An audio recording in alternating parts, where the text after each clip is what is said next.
प्रेमळ मित्रांनो, हा बाळूमामांचा प्रेमळ आणि मनमोहक संदेश तुमच्या समोर आलेला असेल तर तुम्ही बाहून याकडे दुर्लक्षित करू नका.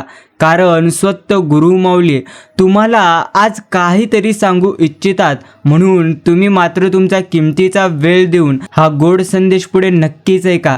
आणि जास्तीत जास्त या संदेशाला लाईक आणि शेअर करून कमेंट बॉक्समध्ये गुरुमाऊलींच्या नामाचा जयघोष करायला विसरू नका. गुरुमाऊली म्हणत आहेत, आता एक माझ्या प्रेमळ भक्ता, प्रथम मी तुला सांगू इच्छितो, मी बघत आहे तू धावत आहे सकाळी उठल्यापासून ते रात्री झोपेपर्यंत एक न संपणारी शर्यत. माझ्याकडे येऊन तो विचारतो, हे गुरुराया, खूप जीवनामध्ये ट्रेस आहे, थोडी मला तुम्ही शांती द्या. तू शांती तर मागतच नाहीस, तू फक्त विश्रांती मागत आहेस. मी आज तुला शांतीच नाही तर तणावमुक्त अर्थात जीवनाचा मार्ग सांगायला आलेलो आहे. आणि हो, ज्या पद्धतीने सध्या तुझ्या जीवनामध्ये गरिबी आहे, ज्या पद्धतीने तुझ्या आयुष्यामध्ये दारिद्र्य आहे, ते प्रत्यक्ष मी संपवण्यासाठी या संदेशाद्वारे तुझ्यासमोर प्रकट झालेलो आहे. म्हणून तू दुर्लक्षित न करता तुझा किमतीचा वेळ मला आज मात्र दिलेला पाहिजे.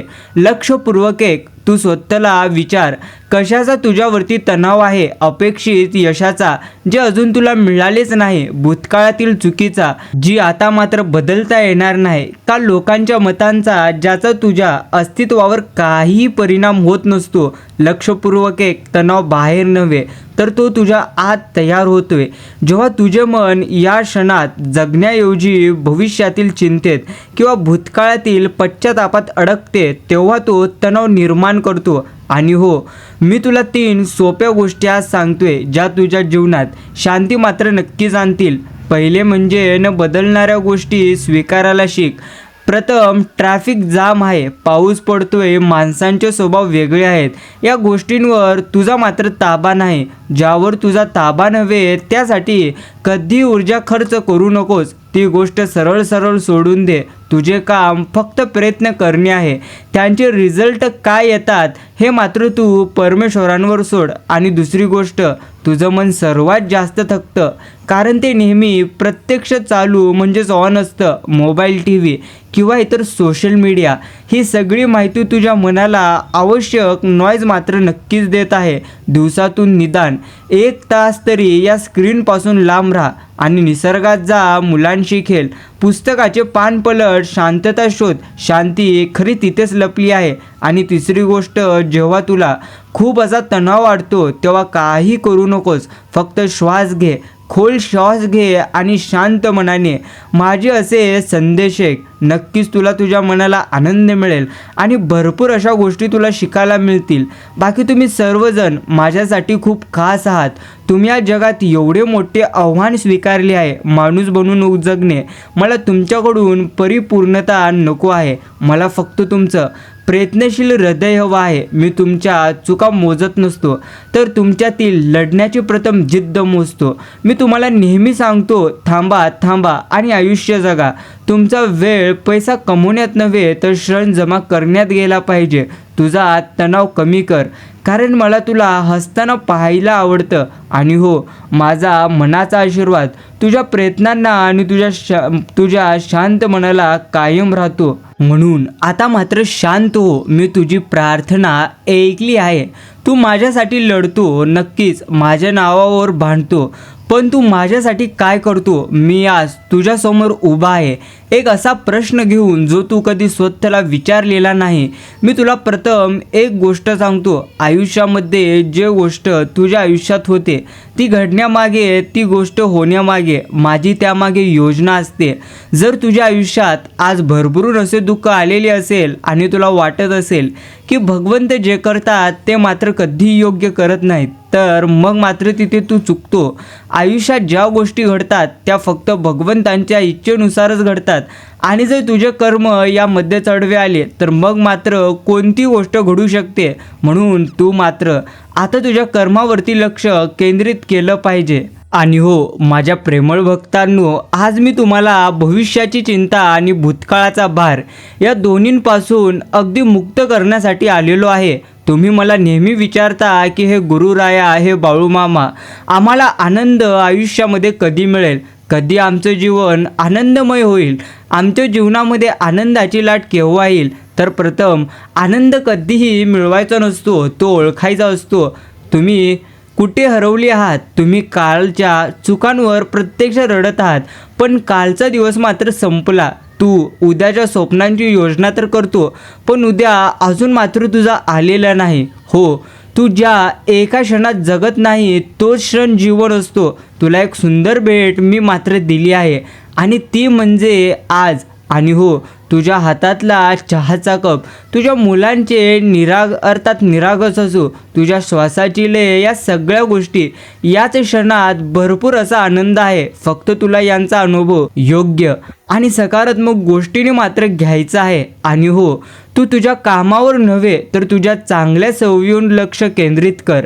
रोज थोडं वाचन, रोज थोडा व्यायाम आणि थोडी शांतता. चांगल्या सवयी तुझ्या अर्थात तुझा आज चांगला बनवतात, आणि चांगला आज म्हणजे आनंदी आयुष्य असते. सकाळ झाली की पहिली गोष्ट काय करायची? तर प्रथम माझे आभार मान. जे सध्या तुझ्याकडे आहे त्यासाठी माझे आभार मान. ज्या दिवशी तू काय नाही अर्थात याचा विचार करणे थांबवशील आणि काय आहे याचा विचार सुरू करशील, त्या दिवशी तुझे दुःख आपोआप मात्र कमी होईल. कृतज्ञता हे आनंदाचे प्रवेशद्वार असते. म्हणून दररोज 5 मिनिटे अगदी आरशासमोर उभे राहा. स्वतःला विचार, मी आज कोणाला आनंदी केले? स्वतःला सांग, मी खूप चांगला आहे. आणि हो, मी पुरेसा आहे. स्वतःवर प्रेम कर. दुसऱ्याचे प्रेम मिळवण्यापूर्वी तू मात्र स्वतःवरती नक्कीच प्रेम कर, आणि ते मात्र पात्र बन. आणि हो, मी तुझ्याकडून काहीच मागत नसतो, फक्त एक गोष्ट मागतो, ती म्हणजे हस. कारण तू हसतो तेव्हा मला कळून येते की माझे निर्माण कार्य यशस्वी झाले. तो आनंदी असतो तेव्हा मला कळून येते की तू माझ्यावर पूर्ण विश्वास ठेवलेला आहे. मी तुझा निर्माता आहे आणि तुझा सर्वात मोठा पाठीराख आहे. तू एकटा कधीच नसतो, तू निर्भय आहात. आणि हो, माझा प्रत्यक्ष आता या क्षणापासून तू हा संदेश लक्षपूर्वक ऐक, कारण आज मी तुला आणि या क्षणापासून एका मंदिराची नव्हे तर माझ्या 2 भक्तांची कथा सांगणार आहे. आणि हो, ही कथा तुला सांगेल की पूजा आणि भक्ती याचा खरा अर्थ काय असतो. एक विशाल नगरात एका मोठ्या पहाडावर माझे एक सुंदर मंदिर होते. या मंदिरात रोज 2 भक्त येत असत. पहिला भक्त होता सोह, जो प्रत्यक्ष सोह हा श्रीमंत आणि ज्ञानी होता. तो रोज पहाटे 4 वाजता उठून मंदिरात येत असे. तो भगवंतांसाठी सोन्याचे दागिने, महागडी फुले आणि तुपाचे मोठे दिवे घेऊन येत असो. पूजा करताना तो मोठ्या आवाजात स्तोत्रे म्हणायचा, जेणेकरून सगळ्यांना समजावे की सोने किती मोठा भक्त नक्कीच आहे. आणि हो, तो नेहमी मनात विचार करायचा, या जगात माझ्या इतका मोठा दानशूर आणि नियम पाळणारा भक्त दुसरा मात्र कोणताही नाही, अशा तो भ्रमात राहायचा. आणि दुसरा भक्त, ज्याचे नाव कर्मवीर होते, तो अगदी साधेपणाने भरलेला होता. कर्मवीर हा त्याच नगरात एक सामान्य गरीब शेतकरी होता. तो दिवसभर शेतात भरपूर असा कष्ट करायचा, पण रोज संध्याकाळी मात्र तो मंदिरात येत असे. त्याच्याजवळ प्रत्यक्ष भगवंतांसाठी देण्यासारखे काही नसायचे. तो फक्त शेतातून आणलेला एक तुटलेला बेल किंवा एक साधे फूल प्रत्यक्ष भगवंतांच्या चरणी ठेवायचा. तो शांतपणे एका कोपऱ्यात बसायचा आणि भगवंतांकडे पाहायचा आणि स्वतःच्या कामाला लागायचा. तो नेहमी मनात म्हणायचा, हे भगवंता, मी तुझी पूजा करण्यासाठी आलेलो नाही, मी तुझ्या निर्मितीच्या सेवेसाठी निघालो आहे. मला फक्त तू बळ दे, माझ्या प्रयत्नांना भरभरून अशी तू साथ दे, असं तो नेहमी त्याच्या मनामध्ये म्हणायचा. एके दिवशी नगरावर मोठा दुष्काळ पडला. लोक भुकेलेले झाले, त्रस्त झाले. मग सोह मंदिरात आला. त्याने भगवंतांना सोन्याचा हार अर्पण केला आणि म्हणायला, हो हे देवा, मी तुला एवढं सोनं दिले, एवढी पूजा केली आहे, आता तू माझा मान राख. लवकरात लवकर पाऊस पाड. जर तू पाऊस नाही पाडला तर मी उद्यापासून तुझ्याकडे कधीही येणार नाही. आणि हो, सोहचा हेतू काय होता तर भगवंतांवर हक्क गाजवणे आणि भगवंतांकडून बदला मिळवणे होता. मग सोह घरी गेला, पण त्याच्या घरातल्या नोकरांनी आणि गरीब लोकांनी जेव्हा त्याला काही मदत करा असे विचारले आणि म्हटले, तेव्हा त्याने सगळ्यांना हाकलून लावले. त्याची पूजा फक्त मंदिरात होती, खरी जीवनामध्ये मात्र कसलीच तो पूजा करत नसायचा. मग त्याच वेळी कर्मवीर म्हणायचा व्यक्ती जो दुसरा तो मंदिरात आला. त्याच्या डोळ्यात मात्र डोळे भरून असे पाणी होते, पण तक्रार कोणतीही नव्हती.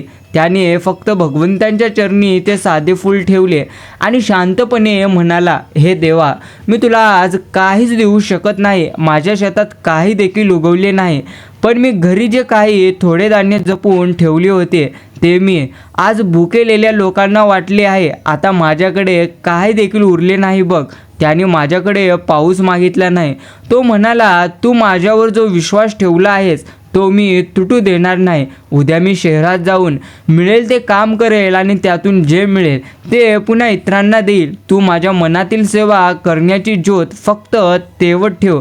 मग कर्मवीरचा हेतू यावर काय होता, तर भगवंतांच्या निर्मितीवर प्रेम करणे आणि निष्काम भावनाने अर्थात भावाने सेवा करणे होता.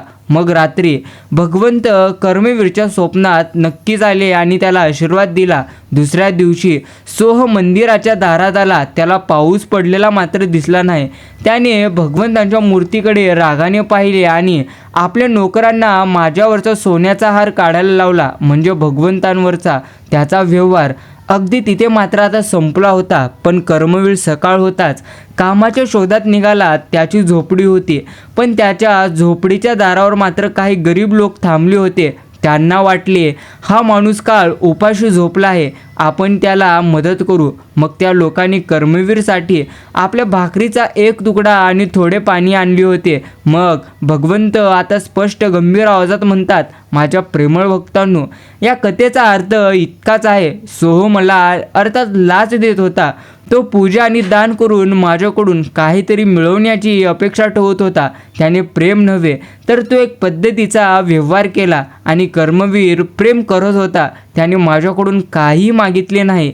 त्याची सगळी शक्ती दुसऱ्याला मदत करण्यासाठी त्याने मात्र तिथे खर्च केली. बाकी भगवंत म्हणतात, तुमची खरी पूजा, तुमचे खरे प्रेम, तुमचा खरा नैवेद्य तुमचे निष्काम कर्म आहेत. आणि हो, तुमचे खरे मंदिर दुसरे माणूस आहेत.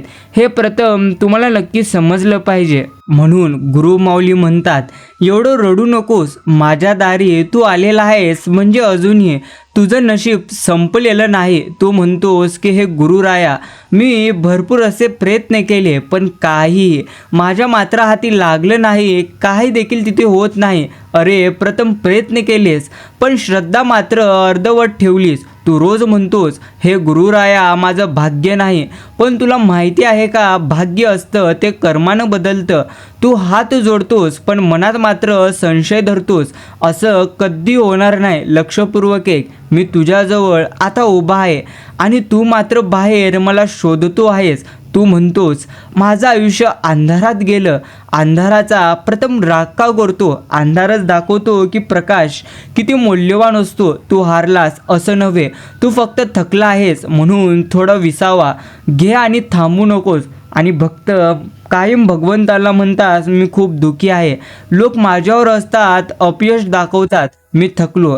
आता मात्र काही माझी यापुढे आयुष्यामध्ये अपेक्षा नाही. मग गुरु माऊली म्हणतात, लोकांचं ऐकू नको, त्यांना फक्त तुझं पडलेलं रूप दिसतं, पण मला मात्र तुझ्या आतला भरपूर असा तेज दिसतो. लोक तुझी किंमत करणार नाहीत जोपर्यंत मी तुझ्यावर कृपा करत नसतो. आणि ज्या दिवशी माझी तुझ्यावर कृपा होईल त्या दिवशी मग मात्र जग तुझं उदाहरण देईल. आणि हो, मला आठव, रोज 2 शब्द प्रेमाने बोल. माझं नाव घेतल्यानंतर तुझं दुःख अगदी हलकं होईल. मी तुझ्या जवळ आहे, तुझ्या श्वासासोबत आहे. तू पडला तरी मी पकडतो तुला. फक्त तू माझ्यावर विश्वास ठेव, कारण मीच प्रथम तुझा आधार आहे. तुझ्या स्वप्नांना वेळ नक्कीच लागतो. मी ती स्वप्न फुलवतो, पण तू अधीर होतोस. प्रथम झाड लावल्यानंतर लगेच फळ मिळत नसतं, म्हणून थांब. मी काम त्यावरती करत आहे तुझ्या आयुष्यासाठी. बाकी गुरु माऊली म्हणतात, तुझ्या घरी आनंद नाही, मग तू विसरला. आनंद कधी विकत घेता येत नसतो, तो दिल्याने वाढतो. एखाद्याला हसवलं तर त्याचं अश्रू पुसलं तर मी तुझ्या घरी सुखाचा नक्कीच दिवा लावतो. म्हणून प्रत्यक्ष संपलं असं काहीच नसतं.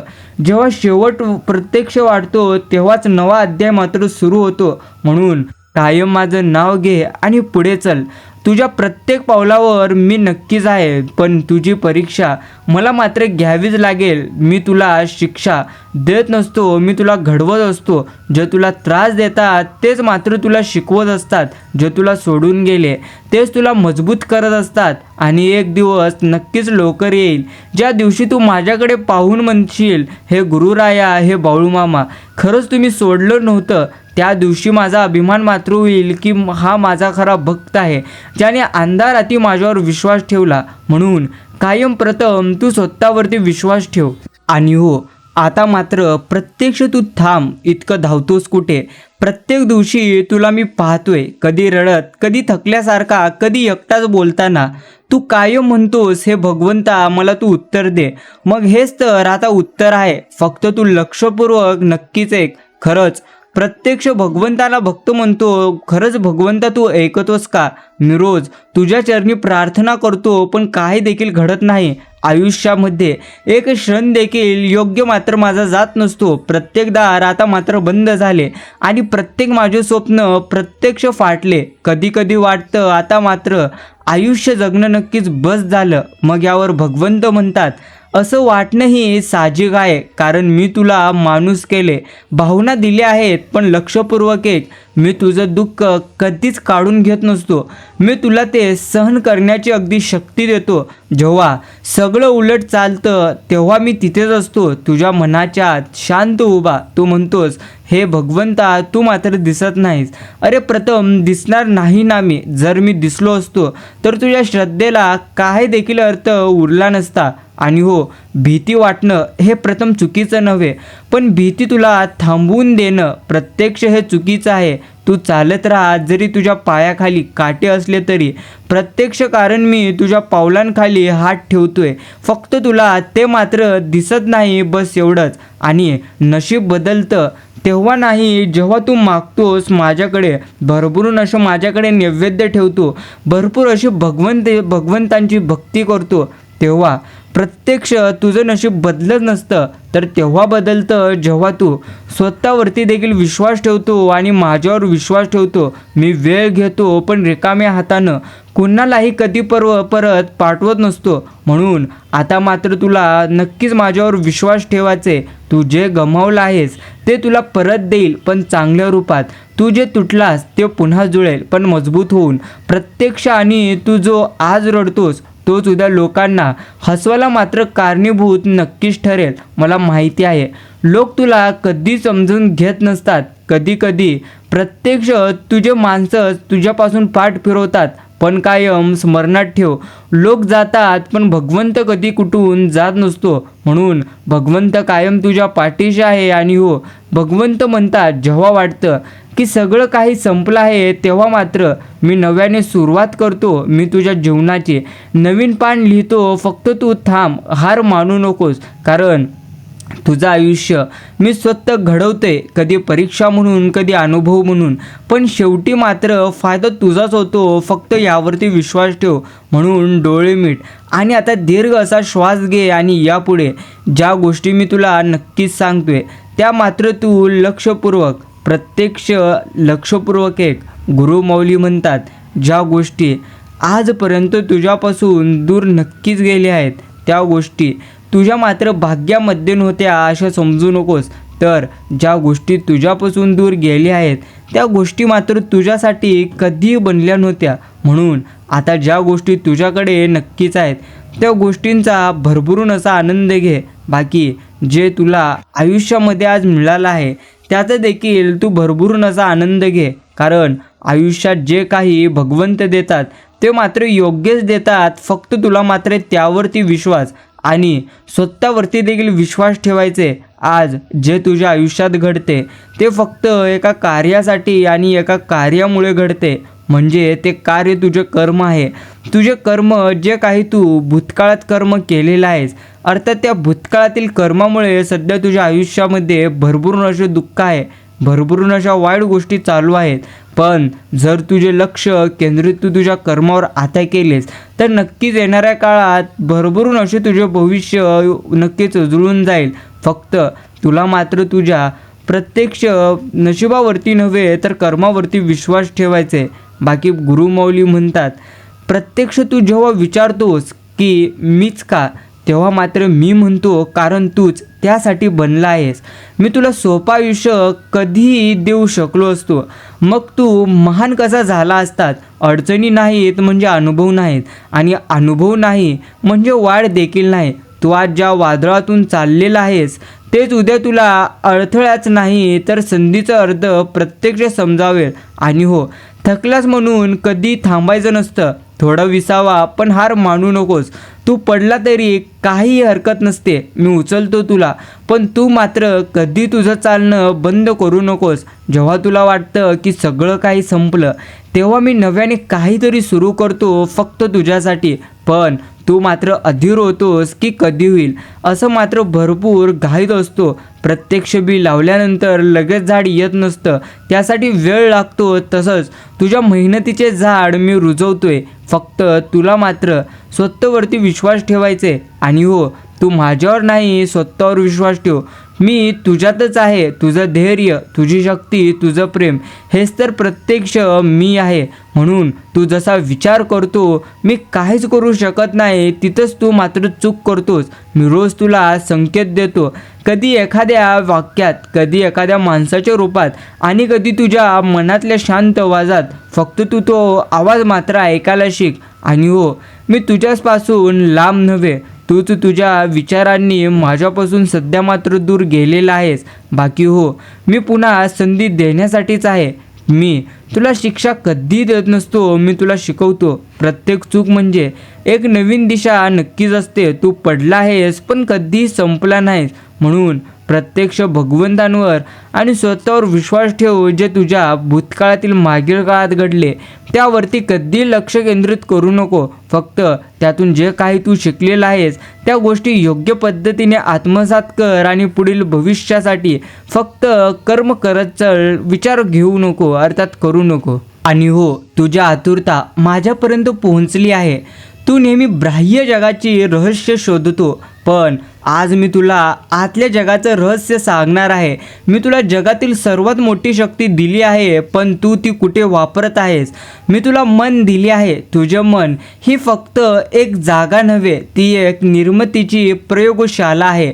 प्रत्यक्ष तू तुझ्या शारीरिक आरोग्याची खूप काळजी घेतो, पण तुझ्या विचारांच्या आरोग्याकडे दुर्लक्ष करतो. तू जे विचार अर्थात करत असतो ती तुझी प्रार्थना असते. तुझा प्रत्येक विचार सकारात्मक असो किंवा नकारात्मक माझ्यापर्यंत पोहोचतो आणि हो बनून तुझ्या प्रत्यक्ष आयुष्यात उतरतो, ते म्हणजे आशीर्वाद बनून. आणि हो, तू तक्रार करतो की माझ्यासोबत नेहमी भगवंता वाईट का घडते, प्रत्येक वेळी माझ्या आयुष्यामध्ये दुःख का येते. कारण तू वाईट गोष्टींचा विचार करून त्यांना तुझ्या आयुष्यात येण्याचे प्रथम आमंत्रण देत असतो. जगात कोणती गोष्ट घडण्यापूर्वी ती तुझ्या विचारात प्रथम जन्माला येते. आणि हो, तुझ्या विचारांची किंमत खूप अशी मोठी आहे, ती मात्र कधीही फुकट घालवू नकोस. तू माझ्याजवळ मागण्या कायम घेऊन येतो, पण मागणं आणि इच्छाशक्ती यामध्ये भरपूर असा अंतर आहे. मागणं म्हणजे मला काहीतरी कमी आहे ते तू पूर्ण कर असं भगवंतांच्या चरणी म्हणणं, आणि इच्छाशक्ती म्हणजे मी हे निश्चिंत केले आहे, तू मला फक्त आता मार्ग दाखव, माझ्या प्रयत्नांना भरभरून अशी साथ दे, बस याला इच्छाशक्ती म्हणतात. आणि जेव्हा तुझ्या मनात एकाच ध्येयाचा विचार इतका तीव्र होतो की तो विचार तुझ्या शरीराच्या प्रत्येक पेशीमध्ये भिनतो, तेव्हा मी स्वतः त्या ध्येयाला पूर्ण करण्यासाठी तुझ्या मार्गात अदृश्य शक्ती आणि संधी मात्र पाठवत असतो. मी तुला प्रत्येक क्षणी संधी देतो, पण त्या संधीचं सोनं करण्याची शक्ती ही मात्र तुझ्या इच्छाशक्तीच आहे. तू एकाग्र हो प्रथम, मग ही सृष्टी तुझ्यासाठी काम करेल. आणि हो, तू मला प्रत्यक्ष भिवून जगतो, पण तू मला तुझा आधार मानू का, अर्थात मानून का नाही जगत. म्हणजे एक गोष्ट तू मात्र समजली पाहिजे, तुझ्याकडे असलेले धन, पैसा, तुझा मोह, तुझे शिक्षण, प्रत्यक्ष अदृश्य शक्ती, तुझा विश्वास, तुझ्या आशा आणि तुझे प्रेम, या तुझ्या आयुष्यात 2 प्रकारच्या शक्ती कार्य करतात. तुझ्या अदृश्य शक्ती तुझ्या दृश्य शक्तीपेक्षा 10 लाख पटीने जास्त शक्तिशाली आहे. विशाल पर्वतासारखी समस्या आली तरी देखील घाबरू नको, कारण तुझा विश्वास हा त्या पर्वताला धूळ बनवू शकतो. बाकी तुझ्यासाठी कोणी नाही आहे असं वाटलं तरीही कधी घाबरू नको. तुझं मन शांत करून बघ. मी तुला प्रेरणा बनवून तुझ्या बाजूला उभा आहे. तुला माझ्यावर विश्वास प्रथम ठेवायचा नाही, तर तुझ्या स्वतःच्या सामर्थ्यावर जास्त विश्वास ठेवायचा आहे. भगवंतांचा मनाचा सन्मान आणि आव्हान. प्रथम, या जगाचे निर्माते तुम्ही आहात. मी फक्त नियम मात्र बनलो आहे. आणि हो, माझी प्रार्थना तुमच्यासाठी ही आहे. तुमचे विचार स्वच्छ ठेवा आणि तुमचा हेतू मात्र कायम शुद्ध ठेवा. तुमच्या इच्छाशक्तीला तीव्र ठेवा. यापुढे तुम्ही जेव्हा मंदिरात याल तेव्हा मागण्यासाठी नव्हे, तर आभार मानण्यासाठी या. मी आज प्रत्यक्ष माझ्या विचारांनी कोणती चांगली गोष्ट निर्माण केली हा प्रश्न तुम्ही स्वतःला विचारा, कारण माझा मनाचा नक्कीच मुजरा तुमच्या त्या अपार मानसिक शक्तीला, जी तुम्हाला देवत्व प्रदान करते. प्रत्यक्ष तुमच्या आयुष्यात जे घडते नक्कीच ते भगवंतांच्या इच्छेने घडते असे मात्र तुम्हाला कायम मनामध्ये म्हणायचं आहे. गुरु माऊली म्हणतात, हो मी तुझा निर्माता. आज मी तुला कालचक्राचं असं रहस्य सांगणार आहे, जे तुला तुझ्या जीवनाचा खरा उद्देश दाखवेल. तू मला नेहमी विचारतो, हे भगवंत मी कोण आहे आणि माझ्या आयुष्याचा योग्य खरा असा अर्थ काय आहे. मी तुला काहीतरी बनवलं नव्हे, तर मी तुला सर्व काही बनवलं आहे. तू तुझ्या आयुष्यात सर्वात जास्त कशाने बांधलेला आहेस, तर प्रथम ते तुझ्या वेळेने. माझा काळ वाया गेला, माझं भविष्य कसं असेल. प्रथम वेळेची ही संकल्पना तुझ्या सोयीसाठी मी निर्माण केली आहे, पण तू मात्र त्यात अडकलेला आहेस. वेळ ही प्रथम पाणी आहे जे सतत वाहत राहतं. तू त्याला बाटलीत मात्र बंद कधी करू शकणार नाहीस. म्हणून भूतकाळ तो एक पद्धतीचा धडा आहे, शिक्षा नव्हे. त्यातून शिक आणि त्या आठवणींना प्रथम तू शांती दे. बाकी भविष्यकाळ ती एक संभावना आहे, एक कोरा कागद. तू आज जे काही लिहितो तेच तुझं भविष्य ठरवतं. माझी खरी इच्छाशक्ती भूतकाळात किंवा भविष्यात नव्हे, ती फक्त तुझ्या या क्षणातील कृतीत आहे. आणि तुला एक गोष्ट सांगतो, जीवनाचा खरा उद्देश. प्रथम तुम्ही या जगामध्ये का आलात? प्रथम धन कमवण्यासाठी, घर बांधण्यासाठी, फक्त लग्न करून वंश वाढवण्यासाठी नव्हे, तर तुमच्या जीवनाचा उद्देश एकच आहे. ते म्हणजे नवनवीन अनुभव घेणे आणि विकसित होणे. दुःखाचा अनुभव तो तुम्हाला प्रेम आणि दया शिकवतो. अपयशाचा अनुभव जो तुम्हाला नियम आणि शिस्त शिकवतो. यशाचा अनुभव जो तुम्हाला नम्रता आणि कृतज्ञता शिकवतो. म्हणून तू प्रथम विश्वास ठेव, मी तुला परिपूर्ण बनवण्यासाठी नव्हे, तर प्रगतिशील बनवण्यासाठी पाठवलं आहे. तुझा उद्देश हाच आहे की तू रोज रात्री झोपताना, आज मी कालपेक्षा 1% जास्त चांगला माणूस बनलो का, हा प्रश्न प्रथम तू स्वतःला विचार. कारण माझे काम निर्माण करणे आहे आणि तुझे काम विकसित मात्र योग्य पद्धतीने होणे आहे. मी तुझ्यावर एक मोठी अशी जबाबदारी प्रत्यक्ष ठेवली आहे. आणि हो, ती मात्र तू योग्य पद्धतीने जबाबदारी समजली पाहिजे. ती म्हणजे स्वतःचा प्रकाश तू प्रथम हो. तुझ्या सभोवतालच्या अंधारात दुसऱ्याच्या दिव्याची कधी वाट पाहू नको. स्वतःची बुद्धी प्रथम वापर. स्वतःचा निर्णय स्वतः पद्धतीने घ्यायला शिक, कारण कर्म हाच प्रथम माझा प्रसाद आहे. तुझे कर्म कोणत्याही फळाची अपेक्षा न ठेवता पूर्ण ताकदीने कर. तू जेव्हा निष्कामपणे कार्य करतो तेव्हा तुझ्या कामातून मिळणारा आनंदच माझा खरा प्रसाद असतो. मी तुला नेहमी पाहतोय, तू धडपडतो पण उभा प्रत्यक्ष राहतो. तुझ्या या जिद्दीवर माझा मात्र विश्वास आहे. आणि हो, तुझ्यातील त्या अदम्य इच्छाशक्तीला, जी प्रत्येक अपयशानंतर तुला नवीन सुरुवात करण्याची नक्की शक्ती देते, ते मात्र तू नक्कीच लक्षपूर्वक समजून घेतलं पाहिजे. गुरु माऊली म्हणतात, कायम आयुष्यामध्ये जे घडते ते मात्र कोणत्या ना कोणत्या कारणामुळे घडते. बस यावरती आता मात्र तू तुझा विश्वास पक्का ठेव, कारण जे काही सध्या तुझ्या आयुष्यात घडत आहे आणि जे काही पुढील काळात तुझ्या आयुष्यामध्ये घडणार आहे ते मात्र आता योग्यच घडणार आहे. आणि हो, लवकरच तुझ्या आयुष्यात अशा काही गोष्टी घडतील ज्याची तू कधी अपेक्षा देखील केलेली नव्हती. बस तुला आता स्वतःवर विश्वास ठेवून कायम योग्य ते कर्म करायचे आहेत आणि ज्या ज्या गोष्टींची आजपर्यंत तुला अपेक्षा नव्हती त्याहून उत्तम नक्कीच गोष्टी लवकरच तुझ्या आयुष्यात घडतील. फक्त योग्य कर्म करणं हे मात्र तुझ्या हातामध्ये मी सोपवलं आहे. कारण तुझे जसे कर्म असतील तसे तसे तुझं आयुष्य घडत जाईल. आणि हो, ज्या ज्या गोष्टी आजपर्यंत तुझ्यापासून दूर गेलेल्या आहेत त्या प्रत्येक गोष्टी तुझ्यापासून दूर जाण्याचा कोणता ना कोणता नक्कीच हेतू माझा होता. कारण जी गोष्ट सध्या तुझ्याकडे नाही, प्रत्यक्ष त्या गोष्टीचे दुःख करण्यापेक्षा जी गोष्ट तुझ्याकडे आहे त्या गोष्टीमध्ये आनंद मान. कारण परमेश्वर जे तुमच्यासाठी योग्य आहे तेच देतो. जे तुम्हाला आवडतं ते परमेश्वर तुम्हाला कधी देणार नाहीत. म्हणून आता लवकरच आयुष्यात असा एक काळ येणार ज्याची तू अपेक्षा सोडली होती तेच तुझ्या समोर येणार. तुला गोड बातमी, मोठी खुशखबरी आणि तुझ्या मोठ्या इच्छा लवकरच पूर्ण होतील. फक्त धैर्य गमावू नको. कारण जो व्यक्ती कायम धैर्य ठेवतो, संयम ठेवतो, त्याच्या आयुष्यातील कसली मोठी अडचण असो, कसलेही मोठे दुःख असो, ते मात्र एकेकाळी मात्र नक्की संपतात. म्हणून आता मात्र तुला भरपूर असे धैर्य ठेवायचे. फक्त माझ्यावरती विश्वास ठेव. कारण लवकरच आता तुझ्या आयुष्यात असे काहीतरी उत्तम मी घडवणार आहे जे तुझ्या आयुष्यामध्ये भरभरून असं तुला नक्कीच पुढे नेईल. आणि हो, ज्या गोष्टी तू माझ्या चरणी मागितलेला होता त्या लवकरच तुला मिळतील. फक्त तू शांत मनाने माझे नामस्मरण कर. मित्रांनो, हा गुरुमाऊलींचा प्रेमळ आणि प्रेरणादायी व्हिडिओ आणि संदेश तुम्ही जितकाही वेळ देऊन ऐकलेला असाल त्याबद्दल मी तुमचे मनापासून नक्कीच आभार मानतो. तुम्हाला हा सुंदर व्हिडिओ प्रत्येकाकडे आता शेअर करायचा आहे. आणि जर तुम्हाला हा सुंदर व्हिडिओ मनापासून आवडला तर तुम्ही नक्की त्याला एक लाईक करून कमेंट बॉक्समध्ये गुरुमाऊलींच्या नामाचा जयघोष करायला विसरू नका. आपण भेटूया पुढील एका अशा सुंदर व्हिडिओ आणि संदेशाद्वारे.